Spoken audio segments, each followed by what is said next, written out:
Hello, everyone. Thank you so much for joining me. Welcome to S553, the ultimate post-production toolbox. I'm your host, Jason Levine, and today we're going to largely feature the Adobe Capture app and how it integrates directly with both After Effects and Photoshop. And then we're going to cut over to Premiere Pro to showcase a couple of very cool AI Adobe Sensei-based features for color matching and automatically applying dynamic compression to audio. Let's get started. Okay, so here we are on my iPhone, and we're going to start with Adobe Capture. Now, if you haven't looked at Adobe Capture before, it's an incredible app that has a whole series of different modules that allows you to do amazing things right in the palm of your hand. And today we're going to focus on three of those modules: looks, shapes, and fonts. We're going to start by using shapes, and shapes is going to allow you to turn anything that you can photograph into a vector, which you can then bring into Illustrator or animate in After Effects. Let's go ahead and tap Capture here and launch the app. You can see I'm already in the shape module, and I've got a little illustration here that I'm going to turn into a vector. Now there's a couple of settings here. First and foremost, up at the top, if we tap this, you'll see that you can go from black and white into color. Now I would recommend, if you're going to be doing scalable vectors, you probably want to do this best in black and white. You then have this invert option here. We're going to keep this in its native state. And you've got a slider down here to adjust the contrast as you're trying to photograph your image. Now you can see there's a little bit of noise coming through there. So we also have this magic wand icon here, which will do an auto clean, which in that instance, it didn't do a very good job. Let's go ahead and undo that. And instead, let's go back here and let's just increase the contrast here. That's nice, perfect. And tap to take a picture of that. And there's our finished result. Now, once we do this, now we have three options: to refine, crop, and smooth. So first thing, I think we can just go ahead and crop. Now, refine is useful. You notice you got a couple different tools. You've got an eraser and a brush. So I can go ahead and use the eraser tool here. And for instance, I don't need Beetlejuice in this graphic. So I'm just going to tap on the screen and erase that. Now, I could, of course, do other things up here if I wanted to bring some of this area into the image, but I don't want any of that. I just want to crop it down to just my illustrated face. You're seeing the limitations of my drawing abilities right there. So let's go ahead and tap Done here, go into Crop now, and now we're just going to do a nice square crop on this drawing, kind of done in the style of John Lennon, if you've ever seen any of his illustrations. Not that I'd even say it's as good as that. But again, kind of in the spirit of. Okay? And that looks pretty good. Now from here, I can then go into smoothing. And this is going to do just what you'd expect. It's going to smooth out those vectors. Obviously, this was drawn with a marker, but if it's done with a pencil or a pen, it's just going to take those vectors and make them really smooth. So here it is with the smoothing turned off. It's not bad. And with it turned on, you're going to see it actually fill in real time here. It's just a little bit smoother and looks just a little bit more liquid and a little bit more fluid. And I really love that. Now I'm noticing at the bottom here, we've got some lines from the refining needs to be adjusted. So I'm going to come back in here, go to my eraser, and just get rid of that line along the bottom. Click Done on that. Go back into Smooth. The smoothing is on. It looks great. And now let's go ahead and tap to save. And we're going to save this directly to a CC library. In this case, one of my libraries called Jason's Library. Now, just to showcase to you here, I've got dozens of different libraries that we can save to that I've already created. I'm going to choose mine. I'm going to give this a new name. Let's tap in here and type self-image. Okay, that's fine. And save. And it gets saved to the Creative Cloud library entitled Jason's Library. So now, if we bounce over to After Effects, we're going to be able to see that that vector is living inside my CC libraries. So I'm going to do just that. Let's go ahead and switch over to my desktop machine, where you can see now I'm in After Effects, and I couldn't even do it fast enough. It's already there inside of CC libraries, and if we look, there it is. Self-image, the one that we just took a picture of. Done. You can also see I was vectorizing some of my son's illustrations here. So let's go ahead and take this and drag it into the project panel and drag this down to the new item icon right here. Okay, and this is automatically going to create for us a comp in the correct size or the size based on the image that we took. Now, right away you're gonna see, uh-oh, why is it black? I don't see anything. Well, that's because it's black lines on a white background. So it's just gonna show up as black. If we wanna be able to see what it looks like before we do anything, let's toggle the transparency grid right here in After Effects. And now you can see there it is. Sweet, okay. So now we've brought this in as vector, right? It's vector, we can begin scaling it. So I can come down to self-image and I can hit S for scale. And I'm gonna go from 100%, let's scale this thing way up to something like, I don't know, 2,900%. But wait, that doesn't look very smooth. Well, that's because it's not continuously rasterized. So if we want it to do that, we're gonna go ahead and here inside these different switches, we're going to, as you can see, I'm trying to show you the tooltip here for this little button. If we hover over this, it says for comp layer, collapse transformations, for vector layer, continuously rasterize. So when I turn that on, immediately now, it's amazingly smooth at almost 3,000%. So again, the illustration that we took a picture of in Capture, we now have the ability to make infinitely scalable as vector art inside of After Effects, even at 3,000%. Once again, there's the before, oof, and there's the after. But we're not really quite done. Let's go back to 100% here, because I can't really do anything with this yet. After Effects doesn't really know what this is. It just knows now it's going to treat it like vector art, meaning that it's infinitely scalable. But what if we want to modify some of those vectors? What if I want to redraw some of those lines? What if I want to change the fill or the stroke? Well, you can do that as well. So I'm simply going to right-click, Control-click on the layer here, and let's go into Create, and under Create, we're going to select Create Shapes from Vector Layer. Go ahead and do that. It's going to take a second to process, and then you'll see that now we have shape layers created. And if I go ahead and select those shape layers, now, if we go into the Pen tool, up at the top here, you'll see that we have, first of all, options for fill and stroke. So maybe first thing I want to do, I want to change the color. So I'm going to go ahead and go into fill, and maybe we're going to make this, let's make this kind of a pinkish red color, something like that. Okay, that looks pretty cool. I'm liking that. But you know, I want to change some of those vectors. So again, I deselected, I selected away. I'm going to select that again. And now I can come in here with the pen tool. And as you can see, I can start modifying any one of those vector points very, very easily. I can move entire pieces around as well. I can add Beziers. I can essentially do anything to this that I would do in Illustrator, or if I were authoring this or drawing it natively in After Effects, it works just that easily.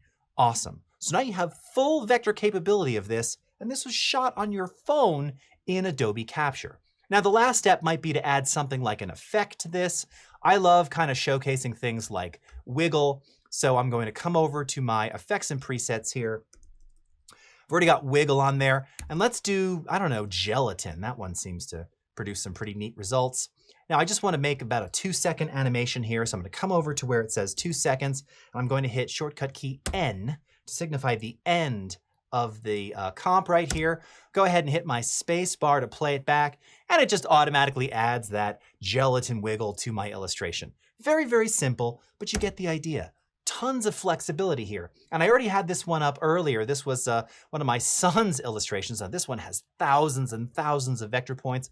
A lot more detailed. He's really much more of an illustrator. But again, I added a little motion blur to this one here down below, adding some wiggle as well. So it's just got some really nice, if you remember that sort of squiggle vision cartoon, Dr. Katz in the 90s, kind of has this really cool look to it. And again, this all started from an illustration with a pen or pencil that we converted via Adobe Capture and the Shapes module. All right, so let's go back to Capture now.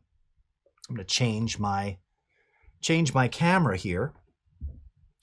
And let's go into the Type module. Okay, so the Type module, of course, is now going to allow us to capture any font that we see in the wild and save that font, identify what that font is, and then save it to a CC library. So I'm just going to use something that's right in front of me here. So I've got these Orlex speaker stands. So I'm I'm going to take a picture of this. Now, again, I don't know that we're going to find this exact font, but I'll take a picture. It says tap to select text. Now, I don't know if you can see right there, but it's showing a little blue box around the text right here to make sure that we actually have that text all selected. So I'm going to go ahead and make sure that's all selected like that. All right. Looks pretty good. Tap the check mark for OK. All right. And you can see it was trying to figure out what that little sun was on the side of it there. And now it starts returning a whole series of options here, okay, for fonts that are kind of like that. Now, I think that little sun at the beginning was throwing things off, but actually, as I look down below, this Real Head Pro Extra Bold is pretty close. Not bad. I can also change the text. So maybe I just want it to say Oralex. I'm getting confused. Tap done. And that looks pretty good. So I can select this one. I can edit the size. All right, so let's make this like 68. I can edit the style if there are multiple styles for this particular typeface, which there are. We're just going to use extra bold. All right, additional font options here. We're going to leave it as is. Tap save. Again, I'll give this a name. Call this Aura 20. Saving it again to my library, Jason's library. Tap save. And now this font style gets saved to my CC library. So let's go back to the desktop now, where I've got a little graphic that I just made here. Here we are in CC Libraries, and once again, it's synchronized so quickly, I couldn't even get to it in time, but here it is, Aura 20, right? And you can see it says Real Head Pro Extra Bold, 68-point font, because that's the size that we chose, and it gives you some of the other options or attributes that we had or modified, namely the leading and tracking right here, okay? Very cool. So if I wanted to now apply that to this font layer in Photoshop, I select the font layer, come over to my character style, apply character style right there, and it does just that. Now, in my properties panel, I had the leading set to 32 points, so I actually don't want that. Let's go ahead and set that to auto, which is going to fix that right away. And if we wanted that larger, of course, we could just come in here, resize, something like that.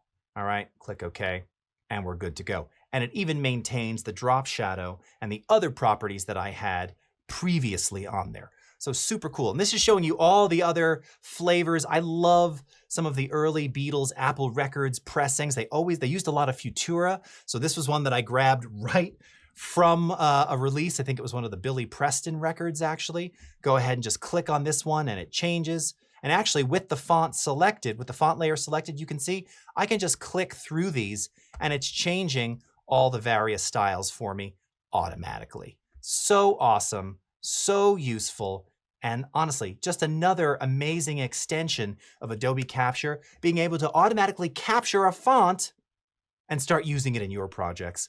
I love this. Okay, so last thing, let's go now to the looks module.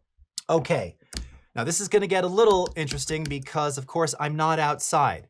So what is the point of looks? Here's the same image that we just saw. Looks allows you to capture the look, the time and feel of an environment that you're in, and then automatically apply that look to video. So let's say here I have, this is a shot that I took in Alaska. I wanted to capture, again, that emotional connection that we have to time of day and light. I'm going to go ahead and snap a picture of this. And as I'm doing that, you're seeing that we're getting these color bars, a color swatch along the top. It's showing you the primary colors in this image. Let's go ahead and snap a picture of this. And when I do that, now what you see is that it allows you to audition what this will look like on some images. But you even have a couple of options. So here's again a preset one. Again, I can tap. If I hold my finger down, you're seeing the before. And if I let go, you're seeing the after.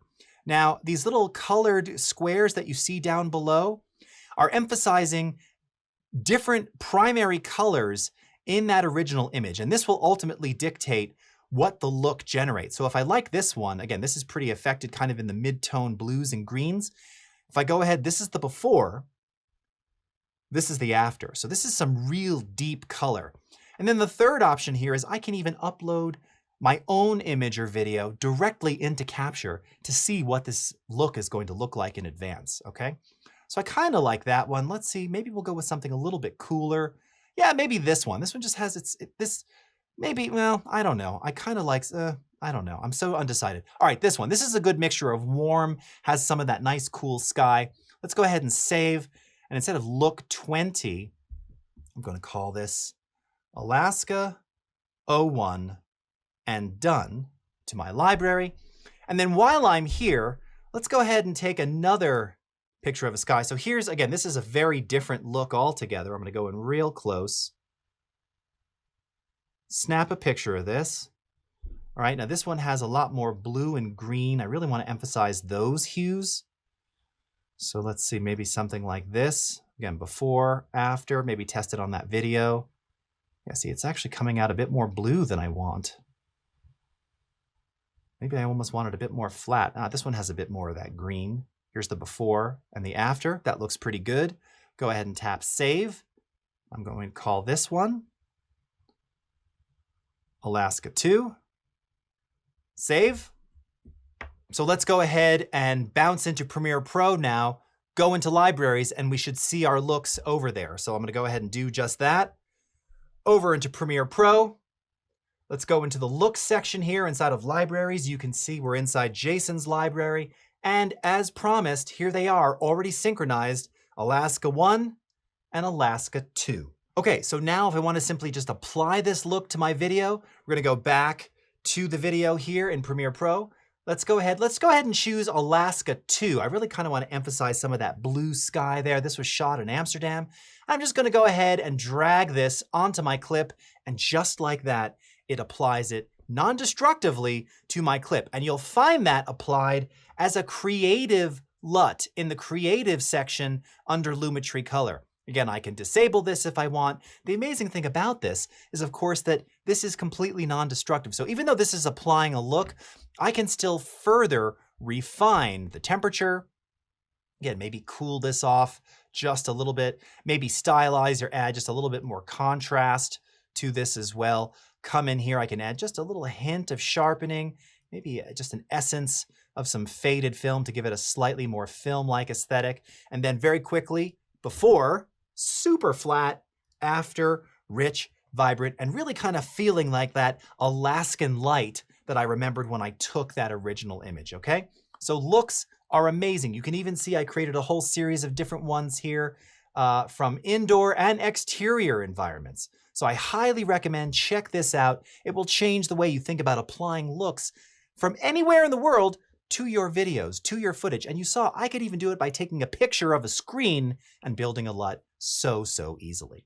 All right, so now that we've had a look at some of the modules of Adobe Capture, let's go back into Premiere and showcase a couple of incredible Adobe Sensei AI-based features, color matching, and automatic dynamic compression via Essential Sound. Let's get to it.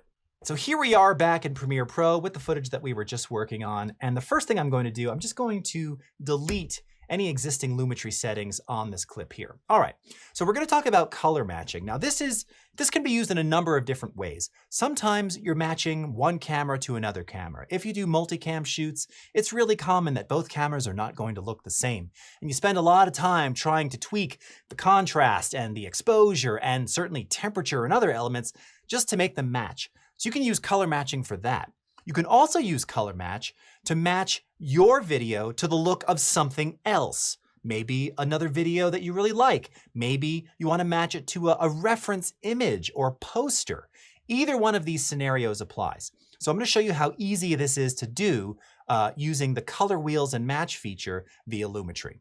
So I've got my video of me here, and I'm simply going to come over here to the color wheels and match section of the Lumetri color panel. Now, if you don't have the Lumetri color panel open, you can find that, of course, under the window menu right here. You can also go into the color workspace, which will bring up the Lumetri color panel for you automatically. All right. Now, the one other thing that you need to do, you can actually do this directly in the color wheels and match section, which is we're going to go into what's called the comparison view.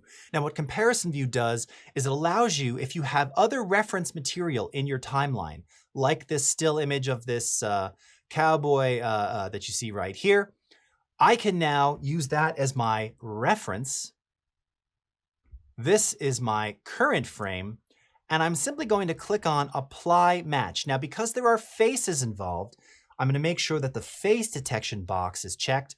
Click Apply Match. Sensei analyzes your clip, and just like that, it creates this beautiful matched version of the video. Now, you might think, oh, but that's just a filter. Well, it's fully editable. It just modified different settings here inside of the different color wheels. So again, if I wanted to give the midtones a little bit more warmth, I can adjust them right here, or maybe pull back ever so slightly. Actually, maybe it's the highlights where I need to add a little more warmth like that, and maybe add just a little bit more cool to the shadows. Again, depending upon what the look is that you're going for, all right? And then of course we can do overall increase of saturation and other things, as well as increasing the contrast in the highlights or decreasing it, perhaps doing a bit of that here as well, okay?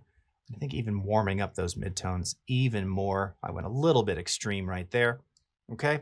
But you get the idea. And then very quickly, before and after, all right? Real cool.